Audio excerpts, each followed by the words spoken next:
Sa bawat patak ng luha, sa aking kahinaan,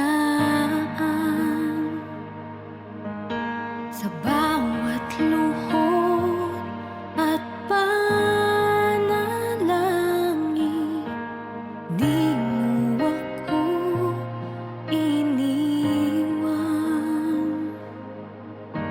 Jesus, ika'y nariyan, itataas ang aking mga kamay sa Diyos na mahabagin, sa atin na tunay.